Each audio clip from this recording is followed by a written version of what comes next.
Hi నమస్తే welcome to Myra Media. నేను మీ కేవీఆర్. దేశంలోనే మన కూటమి ప్రభుత్వం ఒక అతిపెద్ద వరల్డ్ రికార్డును సాధించింది. ఎన్డీఏ కూటమిలో ఏ భాగస్వామ్య పక్షం కావచ్చు, ఇంకా మరే ఇతర బీజేపీ ఇతర ప్రభుత్వాలు కూడా కావచ్చు, ఈ రికార్డును బద్దలు కొట్టలేవు, కొట్టకపోవచ్చు కూడా. ఏంది, దేని గురించి? అభివృద్ధి గురించా, లేకపోతే ఇంకా వేరే ఏదైనా? ఎందుకంటే మన బాబు గారు విజనరీ కదా, 40 ఏళ్ళ సుదీర్ఘ అనుభవం అయినది. మరి అట్లాంటి వ్యక్తి సాధించిన ట్రాక్ రికార్డు గురించి ఒకసారి తెలుసుకోవాలని ఉందా లేదా? సో డీటెయిల్స్లోకి వెళ్దాం. ఇది అంటే ఒక సర్వే సంస్థ ఇచ్చిన రిపోర్ట్ అనమాట. How much does petrol cost in your state? ఎప్పుడు?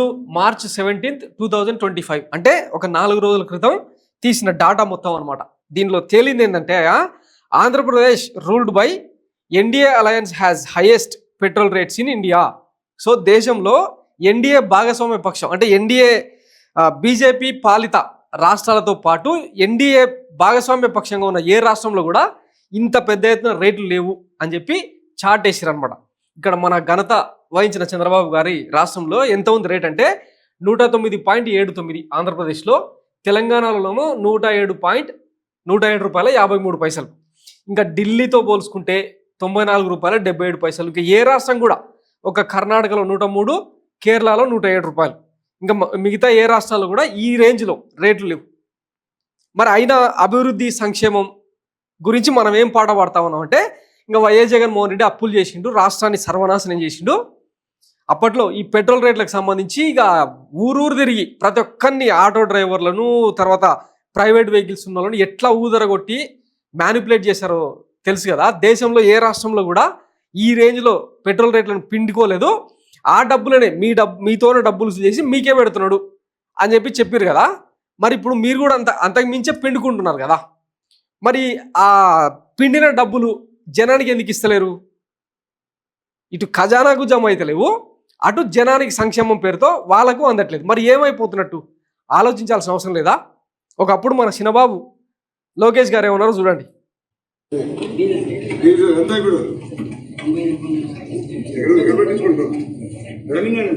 తమిళనాడులో పెట్టించుకుంటున్నావా? ఆంధ్రలో తక్కువ తమిళనాడు పెట్టించుకుంటా. వచ్చేది మన తగ్గించేది మన పెట్రోల్ లీటర్లు. విన్నారు కదా. ఆ ఆటో డ్రైవర్ని అడిగితే ఎంత డీజిల్ అంటే 98 రూపాయలు. అంటే మన రాష్ట్రంలో అంత లేదు కదా, ఎక్కడ కొట్టించుకుంటున్నావు అంటే తమిళనాడులో. బాగా తెలివైనడువే, సరే ఇంకా నీ సావు నువ్వు సావు, వచ్చే ఎన్నికల్లో వచ్చేది మనమే, తగ్గించేది మనమే అని చెప్పి ఇంత పెద్ద ఎత్తున హామీలు ఇచ్చిండు కదా. మరి ఇప్పుడు ఏమైంది? దీనికి ఆన్సర్ ఉండదు. చంద్రబాబు గారు తన అంటే కూటమి ప్రచారంలో భాగంగా ఎన్నెన్నో హామీలు ఇచ్చారు. అందులో పెట్రోల్ రేట్లు కూడా తగ్గిస్తాం, దేశంలో కూడా ఏర్పడబోయేది ఎన్డీఏ ప్రభుత్వమే కాబట్టి వాళ్ళతో సఖ్యతతో ఉంటూ తగ్గిస్తామని చెప్పారు అనమాట. ఇక్కడ చూడండి, బీజేపీ పాలిత ప్రాంతాలు దేశంలో ఇంచుమించు 20కి పైగా రాష్ట్రాలు ఉన్నాయి. ఏ రాష్ట్రంలో కూడా ఇంత పెద్ద ఎత్తున పెట్రోల్ రేట్లు లేవు. ఓకేనా, ఓ యూపీని తీసుకున్నా, బీహార్ను తీసుకున్నా, ఎక్కడ కూడా ఇంత పెద్ద ఎత్తున, ఇప్పుడు ఢిల్లీలో కూడా అది కేంద్రపాలిత ప్రాంతమైనా కూడా బీజేపీ పాలిస్తున్న రాష్ట్రంలో ఇంత అతి తక్కువ ధరలు ఉంటే మరి ఆంధ్రప్రదేశ్కి మాత్రం ఎందుకు ఈ దౌర్భాగ్యం? అడగాల్సిన అవసరం లేదా? ఒకసారి ఆలోచించండి. వైఎస్ జగన్మోహన్ రెడ్డి సరే జనాల దగ్గర డబ్బులు వసూలు చేసిండే అనుకుందాం. అవి ఏం చేసిండు? రుషికొండ ప్యాలెసు, తర్వాత ఫిషింగ్ హార్బర్లు, మెడికల్ కాలేజీలు, విద్యా వైద్యం పేరుతో ప్రభుత్వాన్ని దగ్గర చేసిన విధానం, మధ్యతరగతి పేద తరగతులకు ఎంత పెద్ద ఎత్తున సంక్షేమాన్ని అమలు చేసిండో ఈ రాష్ట్ర ప్రజలకు తెలియదా? దీన్ని దృష్టిలో పెట్టుకొని ఒక మంచి ఆర్టికల్ ఉంది, చూపిస్తాం మీకు చూడండి. ఈయన లోకేష్ బాబు సెటైర్లు వేస్తుండు కదా, అబ్బా నువ్వు చాలా తెలివైనడు. ఇప్పుడు తెలంగాణలో ఇట్లాంటి పబ్లిసిటీ యాడ్స్ పడుతున్నాయి అన్నమాట. జనరల్గా ఏదైనా ఘనత వహిస్తే ఇక మన బాబు గారి ప్రచార యావాకుతి ఎట్లుంటో తెలుసు కదా. ఇప్పుడు తెలంగాణలో ఇట్లాంటివి అంటే మళ్ళీ చంద్రబాబుని కించపరుస్తూ కాదు, తెలంగాణలో ఆంధ్రతో పోలిస్తే తెలంగాణలో ఇంత తక్కువ ఉన్నది రేటు, ఇక్కడ కొట్టించుకోండి అని చెప్పి ఫ్లెక్సీలు, బోర్డులు వేసి బిజినెస్ చేసుకుంటున్నారు. ఇక్కడ ఏమని? భారత్ పెట్రోల్ బంకు తెలంగాణ చివరి బంక్ అంట ఇది. ఇక్కడ 1 లీటర్ డీజిల్ ఎంత? ₹2.80 తక్కువ ఆంధ్రతో పోలిస్తే. 1 లీటర్ పెట్రోలు 3 రూపాయలు తక్కువ ఆంధ్రతో పోలిస్తే, ఇక్కడ కొట్టించుకొని పోండ్రి అని చెప్పి ఇట్లా బోర్డులు పెట్టి పబ్లిసిటీ చేస్తూ ఉన్నారు. దీనికి మరి మన బాబు గారు ఆయనకు జాకిలు పెట్టి లేపుతున్న ఈ పచ్చ హమాసు వీళ్ళందరూ ఏం సమాధానం చెప్తారు? సరే, వైఎస్ జగన్మోహన్ రెడ్డి దోసుకు తినడే అనుకుందాం. ఒకసారి ఈ ఆర్టికల్ చూడండి. What ever may be the, just ఒక నెరేటివ్ అనమాట.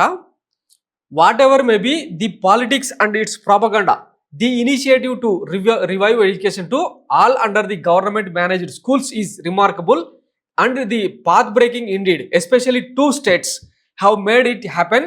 One is Delhi and another is AP. భారతదేశంలో ఏ రాష్ట్రంలో కూడా విద్యా సంస్కరణలు ఇంత పెద్ద ఎత్తున అమలు కాలేదు. అట్లా సాధించిన రాష్ట్రం ఒకటి ఢిల్లీ అయితే, రెండోది Andhra Pradesh. The government has clearly identified the root cause of poverty at all levels of the society, more so in rural sector, that is lack of modern education to every child irrespective of their financial conditions.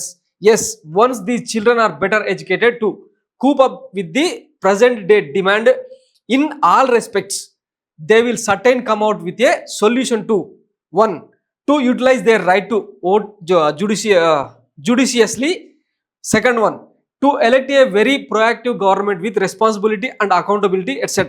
Rural economy will definitely get rejuvenate, so that the employment generation could be possible due to the growth of entrepreneurs in rural areas as well. The most important thing that must honestly is that the investment on all these children is so far better in India tomorrow, with potential human resources to promote better living standards, etc. However, the state governments and the leaders have had no political vision in their respective initiate. So ఇది అంటే ఒక జరుగుతున్న narrative అనమాట.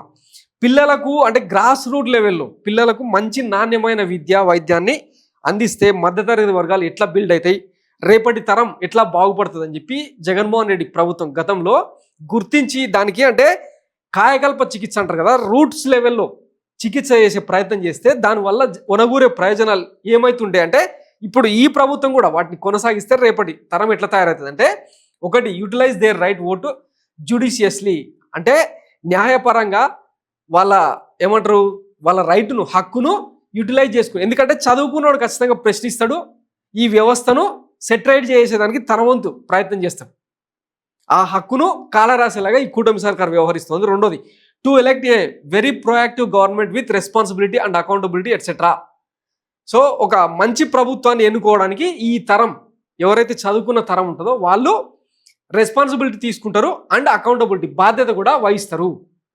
Rural economy will definitely get rejuvenated, so that the employment generation could be possible due to the growth of entrepreneurship in rural areas as well. So ఒక తరాన్ని తయారు చేయడం వల్ల, అంటే చిన్నపిల్లల నుంచే వాళ్ళకు మంచి చదువులు చెప్పించగలిగితే, గ్రామీణ ప్రాంతంలో రకరకాల స్టార్టప్ కంపెనీలు కావచ్చు, ఇన్నోవేటివ్స్ కావచ్చు, లేదంటే ఉద్యోగ ఉపాధి అవకాశాలను కల్పించడం వల్ల కావచ్చు, రకరకాలుగా గ్రామీణ భారతం, గ్రామీణ రాష్ట్రం ఆంధ్రప్రదేశ్ బాగా సమృద్ధిగా బతికే అవకాశం ఉంటుందని చెప్పి ఇన్ని రకాలుగా ఆలోచన చేసి వైఎస్ జగన్మోహన్ రెడ్డి సర్కారు గతంలో విద్యా వైద్యాన్ని పెద్ద ఎత్తున ప్రజలకు అందుబాటులోకి తీసుకొస్తే దాన్ని సైకోపాలన అని చెప్పి మనం వల్లే వేసినాం. ఇప్పుడు మనం ఏం చేస్తున్నాం మరి? మనది ప్రజాపాలన కదా, కూటమి పాలన కదా, ఏం చేస్తున్నట్టు మరి? దీనికి ఇంకా ఆన్సర్ లేదు. మన వాళ్ళు ఏం చేస్తున్నారంటే ఇంకా ఇట్లా సాంస్కృతిక కళా కార్యక్రమాలు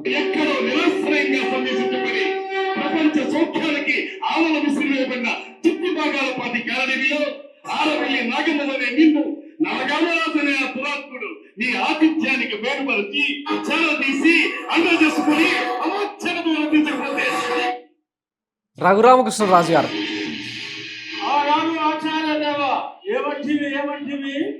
ఇంకా ఆయన నటనా కౌశల్యం గురించి ఇంకా కొత్తగా చెప్పేదే లేదు. ఆయన డ్రామా ఆర్టిస్టు.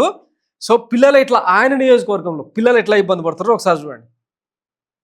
గత 3 నెలల క్రితం మా స్థలం పొలంపోగానే మా కరెంటు తీసివేయడం జరిగింది. మా తల్లిదండ్రులు అధికారుల చుట్టూ కరెంటు కోసం తిరిగారు.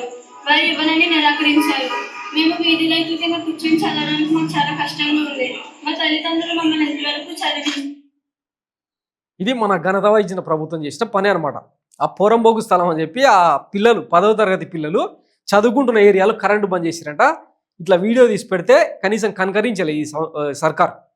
మరి పెట్రోల్ రేట్ల పేరుతో ఇంత పెద్ద ఎత్తున డబ్బులు దొబ్బేస్తూ ఉన్నారు. నిత్యావసర సరుకుల ధరలు ఏమైనా తగ్గినాయా?